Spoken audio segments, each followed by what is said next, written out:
대표님의 소개를 한번 부탁드릴게요. 몇 줄 해야 돼요? 간단하게 3줄 정도요? 간단하게 3줄? 몇 자 3줄이요? A4 3줄이에요? 핸드폰 3줄이에요? 폰트 10에 A4 3줄이요? 와, 보통 아니다. 폰트 10 나왔어. 이런 것도 나가죠? 아, 난 정식으로 인사하는 게 안 돼, 잘. 이상하게. 그래요? 그러면은 클라이언트 분들한테 어떻게 인사하세요? 아, 안녕하세요? 아, 이렇게. 네, 안녕하십니까? 아, 저 왔어요. 소개가 필요 없는 그런. 네, 건가요? 소개 같은 거 안 해요. 어차피 얼굴 이미 다 까발려졌고. 오, 저는 몰라도 클라이언트 분은 알아보시니까. 멋있다. 소개를 하겠습니다. 저는 네. 업력은 15년 차, 2009년서부터 기관실에서 배관 설비, 유지, 보수, 정비 업무를 하고 4년 전서부터 순자기업을 창립한 창립자입니다. 와우. 네, 그리고 누수 설비 방수, 배관 설비 방수 공사랑 기술 교육을 운영하고 있는 순자기업 신지희라고 합니다. 우와! 반갑습니다. 그럼 설비에는 어떤 종류가 있는 거예요? 급수, 배수, 급탕, 리턴, 냉난방, 공조, 통기, 환기, 오배수, 우수 되게 많아요. 네, 위생설비, 기계설비 뭐 이쪽인데요. 많아요, 되게. 그 중에서 저는 보수 정비를 했었어요, 원래. 배관 수리, 누수 수리하는 일들이 좀 많았고, 기관실이라는 게 그 구역의 그 건축물의 심장이에요. 약간 그 심장과 혈관을 운영하고 다루고 직접 보수 정비를 하는 그런 일을 좀 했었습니다. 그럼 언제 설비 딱 꽂히신 거예요? 제가 보안 회사에 들어갔거든요. 한 3군데 정도 다녔던 것 같아요. 근데 그때 아파트 상주하면서 24시간 교대하면서 출동 경비를 했었었는데 아파트 기관실에 계시던 분이랑 교류가 엄청 많았거든요. 그러니까 그런 이야기들을 계속 듣게 되는 거예요. 그때 이제 마음이 동한 거예요. 왜냐하면 나는 보여지는 게 중요한 일을 하고 있는데 저 사람들은 아무도 모르는 일을 음지에서 하고 있는 것 자체가 나도 저런 삶을 살고 싶다는 그냥 그 마음 때문에 따라하게 된 거예요. 그냥 심플하게. 네. 그러면 이게- 자격증이 필수예요? 아니요?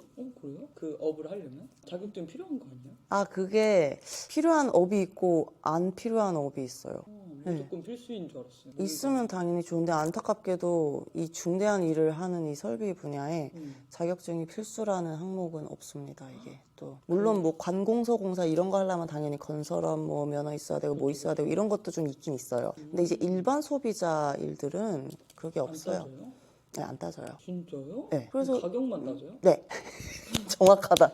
가격만 따져. 진짜요? 네. 네, 가격만 좀 많이 따지세요. 근데 설비라는 게 네. 뭐 건축물도 그런데 노후가 되잖아요. 그 노후를 좀 더 지체시키려면은 완전 처음부터 잘 했거나 그래야 되잖아요. 맞아요. 그러면 자격이 필수여야 되지 않을까요? 그쵸. 근데 아무래도 신축들은 오히려 퀄리티가 깐깐한 퀄리티는 아닌 것 같아요. 진짜요? 네. 왜냐면 신축 같은 경우는 저희처럼 일하면 안 돼요. 빨리빨리 쳐줘야 돼요. 빨리빨리 치고 후루룩 빠져야 되는 약간 좀 그런 게 있어요. 그 이게. 공기가 있으니까. 예, 그래야지 뭐 좀 눈치도 덜 먹고 이제 이런데 우리처럼 이렇게 작업했다가는 쫓겨나요. 그러면은 신축 공사에 들어가는 것보다 보수를 더 많이 하시는 거예요? 네, 신축 일은 제가 안 했습니다. 지금도 안 하세요? 네, 신축은 이상하게 그쪽으로 흘러가지 않고요. 제 개인 사업은 4년 정도 넘은 것 같은데 제가 하는 일은 약간 좀 속된 말로 해도 되나요? 너무 되죠.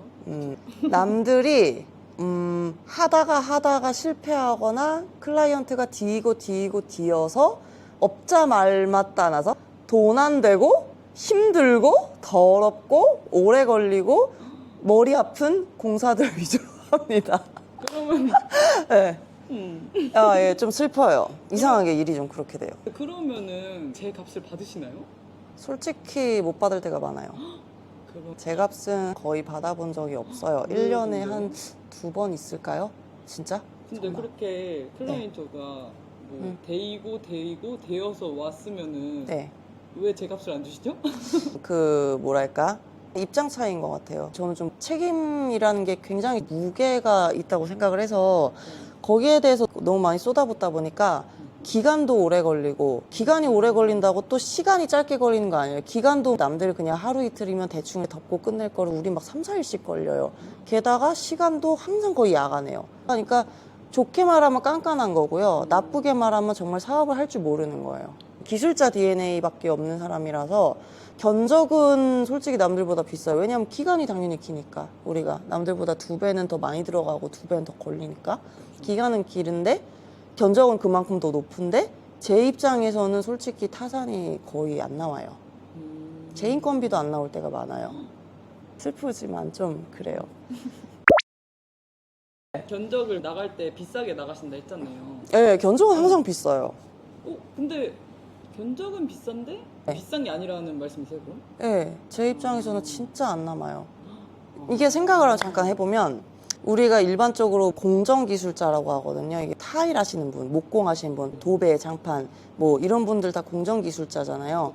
근데 설비는 그런 분들이 사실은 없어요. 대부분 설비는 다 도급공사예요. 일당 35만 원 줄 테니 오세요. 이게 안 되는 분야예요. 자재도 내가 사가고 그 현장에 대한 책임도 지는 거고 인력도 내가 데리고 가고 현장 모든 경비 다 내가 야간을 하든 말든 내가 이틀 공사하다 내 견적을 잘 내야 되는 거예요. 근데 보통 건축하면은 발주자나 도급사가 네. 하도급 주기 전에 부자재도 다 발주해가지고 공사를 하는 게 아니에요?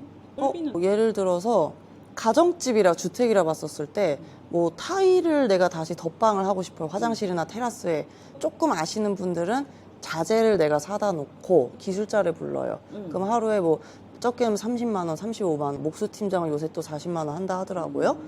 근데 우리 같은 도급하는 사람들은 이 현장을 그냥 하루 일하러 가는 게 아니라 그 현장을 가기 위해서 또 책임도 들어가고 실사도 가고 미팅도 하고 공정기획 짜고 자재 수급하고 인력 수급하고 폐기물의 경비에 모든 게 다 들어간단 말이에요. 그러다 보니까 품으로 갈 수가 없는 분야인데 품으로 가지 않는 거면은 최소한 품으로 다니는 일단 기술자 분들보다는 남아야 되는 거거든요. 그렇죠. 근데 그렇지가 못하다는 거예요. 그래서 차라리 일당 나가는 게 낫다는 말이 솔직히 제가 괜히 하는 말이 아니에요.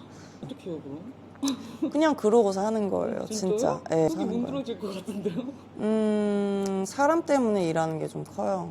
이게. 근데 이게 공사를 하지만 제가 진짜 사람들이 좀 기피하는 공사를 이상하게 좀 많이 하는 편이에요. 옛날에 제가 아시던 어떤 분이 저랑 같은 일을 하다가 이제는 그분이 그쪽에서는 손을 좀 뗐어요. 내가 이제 그랬죠. 그래도 하셔야죠. 이랬는데 아니라고 자기는 좀 그만하고 싶다. 왜냐면은 뭐 성과도 없고 하니까 성과는 그냥 보람이 남고 사명감이 남고 폐기물이 남거든요. 진짜? 세 가지. 네, 솔직히 그렇거든요. 이쪽 좀 난공사를 하다 보면 좀 그래요. 그러다 보니까 제가 이제 그때 한번 쏘아 붙였던 게 우리 같은 사람들이 해야지 누가 하냐 이거면은 이제 그랬는데 야, 너 아니어도 할 사람 많아. 이 말이 조금 마음이 좀 아팠었어요. 네. 이게. 너무 심장 후배 파는데요? 괜찮아요. 그래요? 네, 그래도 저는 하고 있잖아요. 그러니까. 어쨌든. 진짜 멋있는 것 같아요. 뭐 그래도 하는 거지 뭐. 그냥 이거 싫고 저거 싫고 하면은 뭐 다 하지 말아야지. 아니면 뭐 막말로 그냥 사업하는 사람이니까 그냥 돈 되는 거 쫓아가든지. 그건 뭐 자기 자유니까. 나도 이렇게 사는 게 내 자유고. 그러면은 처음 시작하셨을 때 자본금은 개인 버셨던 돈으로 하신 거예요? 아니면 대출이죠, 나. 그러면은 대출이 엄청나요. 계속 있으신 건가요? 엄청납니다, 지금. 네, 엄청납니다. 예, 이게 뭐 똑같이 설비를 해도 누구는 뭐 한 달에 1,000만 원씩 번다 하더라고요. 저는 안 그래요. 그러면은 평생 업이실까요? 그러지 않을까요? 멋있다.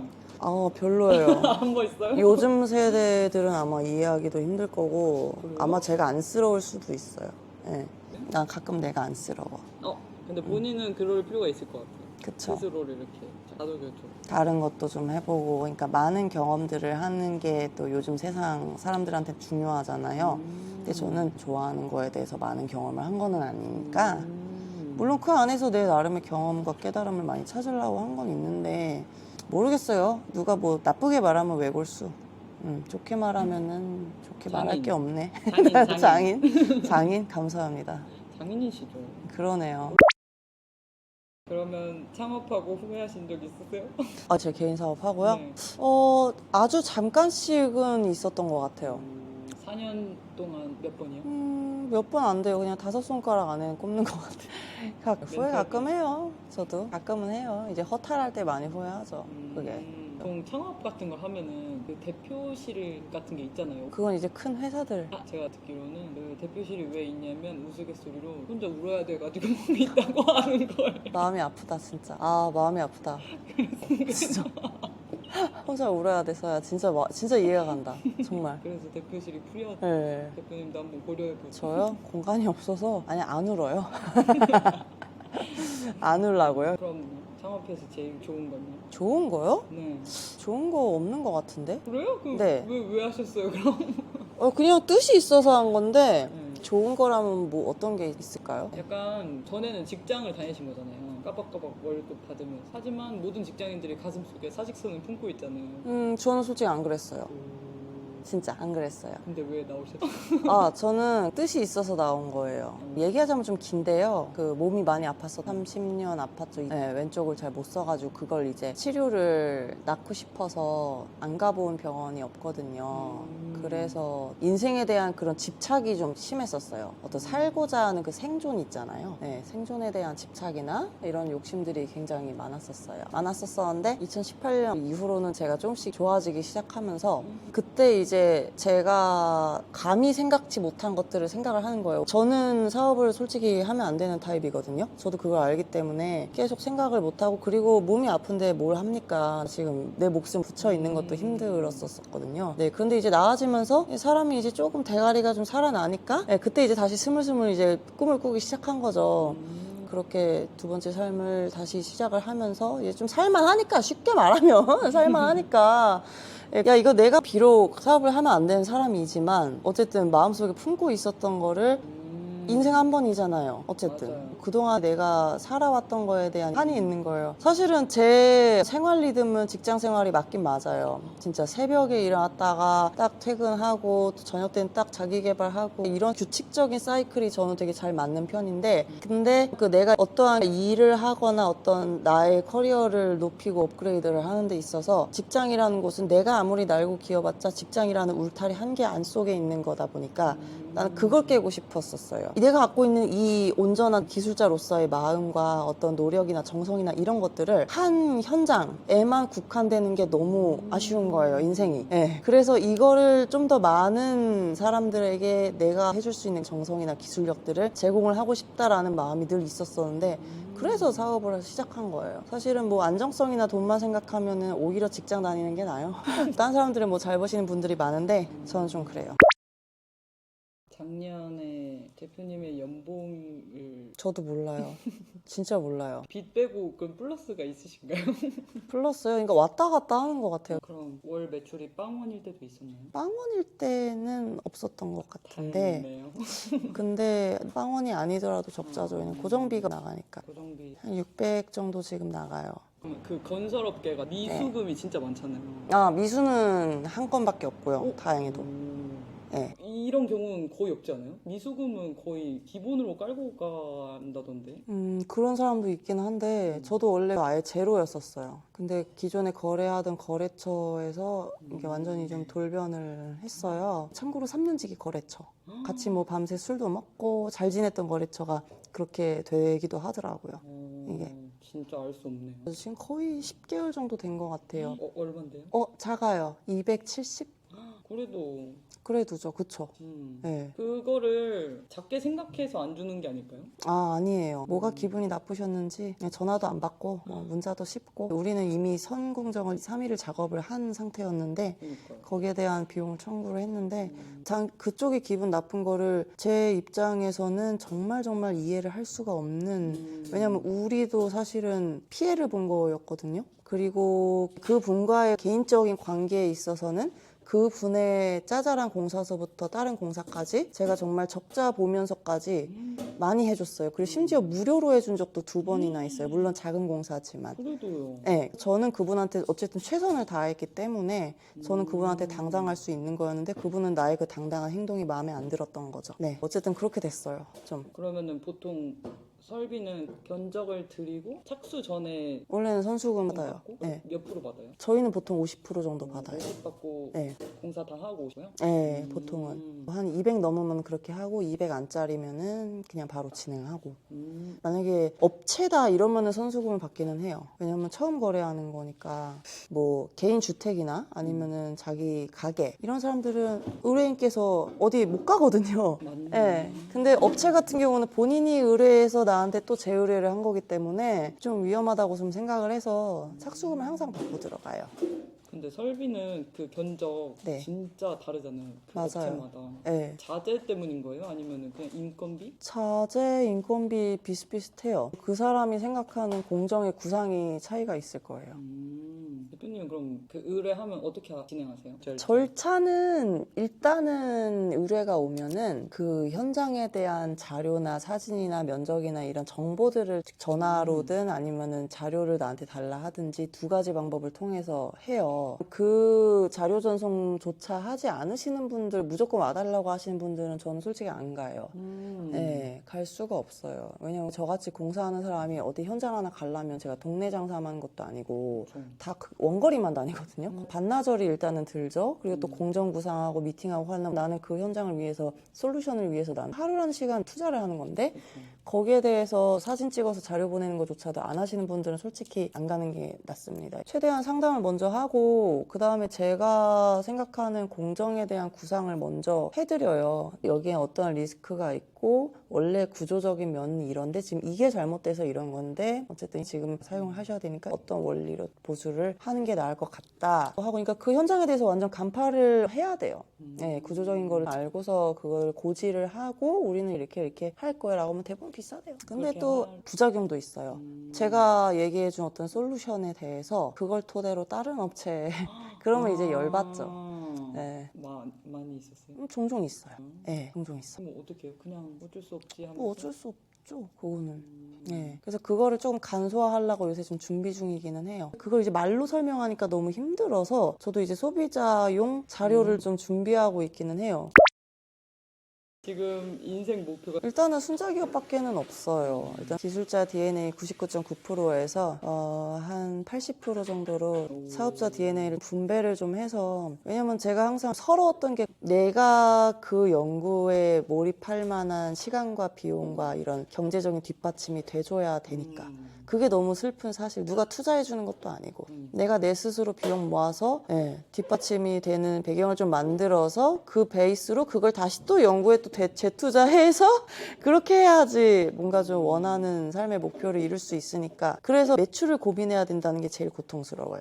그냥 어쨌든 내 일이니까 내가 그렇다고 뭐 대한민국의 모든 공사를 다 할 수 있는 것도 아니고 누군가가 하더라도 물론 옛날 사람들 보면 정말 오랫동안 고생해서 살아오신 분들이고 아무래도 조금 배우는 체계가 없었다 보니까 주먹구구나 약간 어깨너머식으로 배운 분들이 많은데 근데 누군가의 건물, 누군가의 재산이나 또 누군가가 편안하게 살 수 있는 운명을 만들어주는 거잖아요. 그렇기 때문에 이제는 주먹구구식이나 어깨너머식으로 하는 거는 멈춰야 된다고 생각을 하고 그걸 바꾸는 게 제 역할이라고 그냥 본능적으로 그냥 생각해 누가 시킨 건 아니지만 네 그래서 목표가 순자기업인 거예요. 네 그게 그냥 제 인생의 목표이자 사업체 목표이자 저는 네. 건강하셨으면 좋겠어요. 예 건강은 좀 많이 해친 것 같아요 사실. 건강하셔야 돼요. 네 목표가 순자기업이시라니. 맞아요. 근데 지금 운영이 순탄하진 않아가지고 지금 당장은 첫 번째 목표예요 좀. 운영의 체계를 잡는. 그쵸. 그러니까 교육을 안 했어야 돼요.